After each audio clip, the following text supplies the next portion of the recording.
Let me paint a picture for you. The bell rings at 2:40, 5 kids get in the car. Mind you, it's Miranda's birthday. She turned 15 that day. And at 2:52, an adult standing over a car telling the driver the girls are dead. 12 minutes after the bell rings. In 2009, we saw a need to interact with our teen population and somehow impact the teen driving deaths we've been having in the area. We joined forces with the Sheriff's Department, our fire department, and we sat down together and with our school resource officers and said, there's got to be something we can do that's different, something we've done, but we haven't done in the past that might impact us positively. We started with an in-school program for the Driving Angels, which was a group of kids that came together when these events happened, or they did pre-planning for prom events. And that kind of turned into the Saturday school that we see today. It's students teaching students. We figured the kids spend all week listening to adults and parents lecture them and teach them that maybe if their peers stand up and relay the message to them, maybe it's going to have a better impact.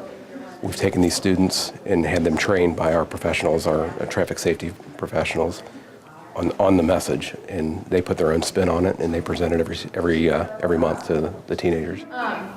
So this right here is the backboard. As you can see, it looks like a surfboard, and there's just a little bit of padding for your head right here, not much at all. And then as you can see, your leg's not supposed to look like that. So that's one thing they did when they assessed you at the scene. She obviously has a broken leg. So they go ahead and they slide that backboard under her butt, and she goes onto that. And she also has a C-spine on. You can barely see it, but it's a big, like, collar brace. I got involved with Driving Angels because on a personal level, I was affected by the crash that happened with Miranda and Lauren. And I immediately knew that I was going to be passionate about this and dedicated to this program. And that's why I got involved, because I want to make a difference in the people for safe driving. I expect to make a difference in at least one person's life. Like Skip says every Saturday class, if I can come and spend my Saturday classes and be an example to students, and I only affect one person, then I did my job. I'll do whatever it takes to be an example for students and for everyone for safe driving. The program is divided up into several blocks, and we have student teachers who partner with professionals to teach and instruct during each of the blocks. There's a representative from UC Hospital. We have trauma nurses from UC.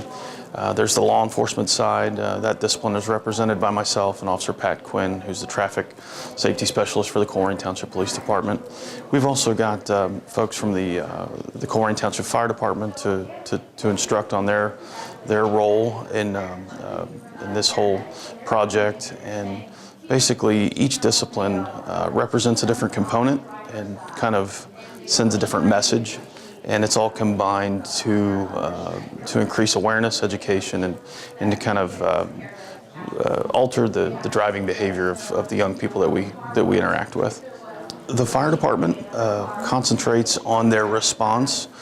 They instruct young people on what it takes to conduct rescue efforts, how serious those efforts can be, how time-consuming and complicated their response to a crash event can be. UC Trauma concentrates on treatment of individuals who have been seriously injured in crashes and how complicated and involved that can be. People like myself and Pat Quinn, we talk about crash investigation. We cover subjects like speed, reaction time, impaired driving, seatbelt usage, and some other facets of motor vehicle safety. So there's a variety of different messages that are conveyed throughout the program. As the kids go through the class, they're pulled out individually, and they have the opportunity to kind of train on the driving simulator.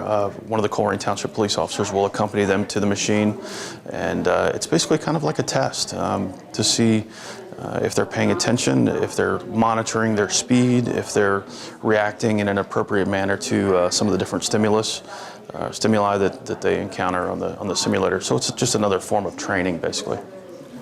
Does it matter, that Nike hoodie that you bought that was $50, they're cutting it off? They do a head-to-toe exam just to see what is going on. And they do like the procedures where there's tubes going in and out. They do IVs, your chest tube and your Foley catheter. So this picture here is actually a picture of one of our shock resuscitation units. And you can see this individual here has some tubing coming off to him. I heard about Miranda and Lauren in elementary, and when I came up to the high school, I decided to get involved with it, and I thought that I would learn a lot from Driving Angels and about driving, safe driving, and I wanted to teach teens how to safe drive. I teach the trauma for UC, and I teach the kids here what goes on when they get in a car accident, and the trauma and what goes on around the hospital. I hope to teach teens how to safe drive, and I want them to know the knowledge of safe driving and to save teens' lives. What we're going to do first is just simple tasks, just tossing the ball back and forth.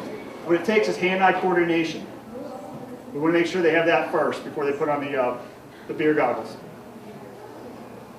All right, you're good. Yeah. I thought that was all picture. Oh, yeah, true. Which one's which now? This is 0.17 and that's 0.112. 0.17, that's BAC. That's about twice the limit. For you guys, your limit is supposed to be 0.02. So this is probably almost 10 times the limit. All right, go ahead and throw it. Don't, if you miss it, don't get it. We'll get it for you, because you might fall. Oh. He's right here. Whoa. You see how the perception's off? They can't even concentrate on the person who they're supposed to throw the ball to.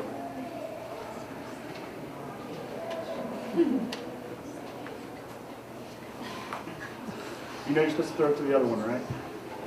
Okay. She's right here. She's right here. You see her? Yeah. Okay. I know.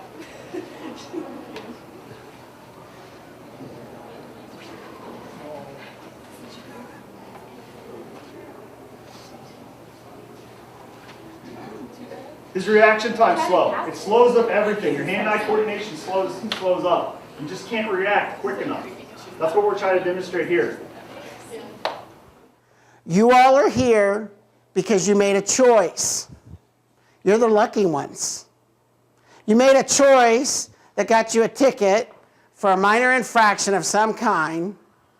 It got you a ticket to a Saturday morning class, and when you heard that, you were probably like, great. But what if you hadn't gotten that ticket and found yourself in the shoes of the young man that was driving the car my daughter was in? That's why I'm here today. Because I need you all to think every time you get behind the wheel of a vehicle. And think about the danger you're putting yourself and your friends in if you don't drive responsibly. Miranda and Lauren and her boyfriend did not have their seatbelts on. They should have. It was the driver's responsibility to make sure that happens. When we got in our car, I had to tell Miranda most of the time, put your seatbelt on. And we were having these conversations like the last 6 months. Miranda, why do I have to tell you to put your seatbelt on? I find it very hard to believe that when you go with some other adult that you just automatically put your seatbelt on. Oh, I do, Dad, I do. Seatbelt was the farthest thing from her mind that day.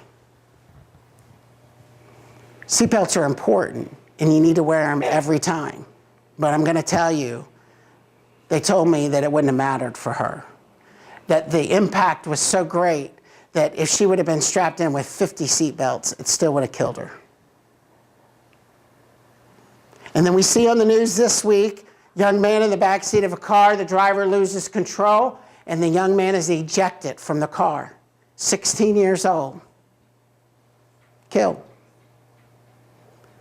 The other young students in the car had their seatbelts on and they walked away. So that shows the importance of wearing a seatbelt.